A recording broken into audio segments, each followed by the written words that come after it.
Yes, magandang umaga sa iyo, sister. Welcome on board. Ano bang nangyari sa beauty mo at parang nawawalan ka raw, sabi ng mama mo, ng eye vision? Totoo ba yun? Malabo. Ilan taong ka na? Ilan taon na ang beauty mo? 10. Ilan taon na ka ng mahina ang paningin? Ha? 6 years ka ng mahina ang mata? Mama, ano po ito? Inborn, ganon? Hindi ko po alam kasi nagsimula siya 6 years old. 6 years old, hindi pala inborn. So, welcome on board sa ating programang ito, Lingkod Bayan at Kandungan Bayan, na binibigyan po ng daan ang Sagip Kapwa para po matulungan ang mga katulad nating mga maragtang Pilipino, mga Juan de la Cruz, na kung saan po wala talagang kakayanan para po pantayan ang mga bayarin ng pangkalusugang serbisyo ng ating mga dakilang doktor, professional. So, nasaan na po ang panlalabo ng mata mo ngayon? Ha? Wala na. So, ilang pong minuto kayong pinagaling at hinipos ng Diyos? You are not lying. I'm right. You are telling the truth. Na magaling ka na. Paano mo naman nasabi na maganda ang paningin mo?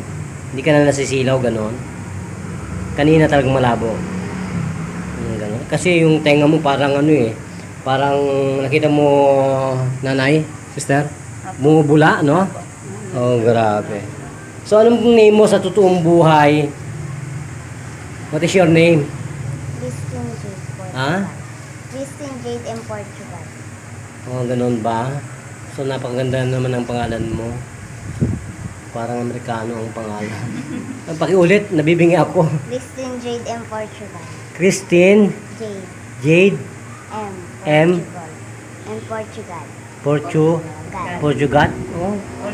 Parang parang Portuguese naman. Hindi pa ka Portuguese si papa mo. So, ikaw ba, Jane, ay nasisiyahan sa programang ito? Lingkod Bayan?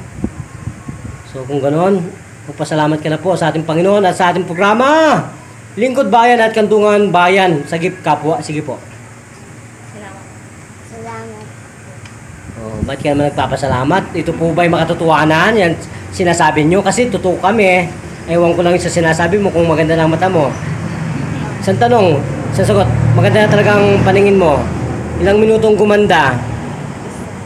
Isang minuto lang? Ay, ko nakakaloka. Nanay, naniniwala ka sa anak mong sinasabi, siguro hindi niya magsisinungaling. Hindi ko po alam. Ha? Sister, palagay mo, siya ay hindi kasi ako makapaniwala, ang bilis naman. Mahali nga po. Oh, ganun po lahat, sister. Ganun po katotoo sa inyong buhay. Ako'y naniniwala po dyan ang pusimugod dito. Oh. Ako rin. Sister, ganun po kayo napatutuhanan ng Diyos sa inyo pong nararamdaman ngayon. Ako'y maimigay. Sa thyroid po ninyo, parang ano po yung thyroid. Lambat-lambat yung thyroid. Kanina ko po. Sister, yung thyroid mo, masakit pa. Ito kay Emily.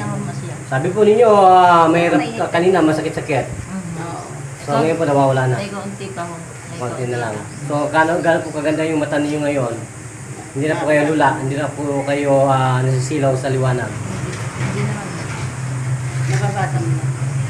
Eh, pagka malapit, nababasa-basa. Pagdating sa malapit. So ganun po, magpapalam tayo. Sister, wala ka na idadagdag sa buhay mo? Panawagan sa mga bata? Anong panawagan mo? Walang mahirap mayaman ngayon sa Lingkod Bayan. Kung ikaw ay may problema sa ENT, bukol, tumor, cancer, wala na pong problema yan. Meron po tayong lana, langis lang. Hindi tayo huli ng mga bipad na yan.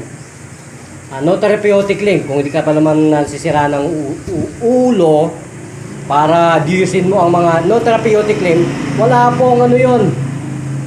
Batas na nagsasabi na yan ay medicine. Kung hindi po kayo makakatuklas ng ganitong invention, natural medicine, no, ng Diyos, subukan ninyo na pitikin lang heart attack. 2 seconds magaling yun. Kahit doktor ka pa. Wala po nakakagawa na. Ano po? So magpapaalam tayo. Sister, meron po kayo naniniwala na 2 seconds lang ang heart attack sa amin? Sobra po naniniwala. Bakit po kayo naniniwala naman? Eh, marami po sa ganyan. Lahat po ng Mas media. magaling po ang mga ganyan kasi sa Lahat na po ng mga media na kaibigan namin, hinamon namin. Kung gusto nilang masubukan kami. Masubukan nilang mamatay ng isang oras na sila tulog. Bago sila maging doktor sa amin. Wala pong lumabas. Kahit sinong siga. Napatayin nila ang sarili nila para sila makatulong sa kapwa. Yun lang po yun. Wala tayong violence na hamunan. Dito po, hamunan ng pagdingap sa kapwa. Hindi po yung sa katarantaduhan natin hinamon sila.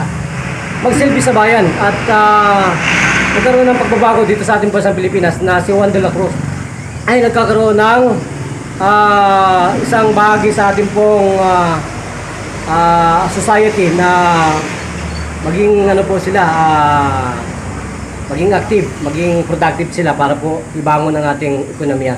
Kahit na ikaw senior citizen, gagawa at gagawa ka pa.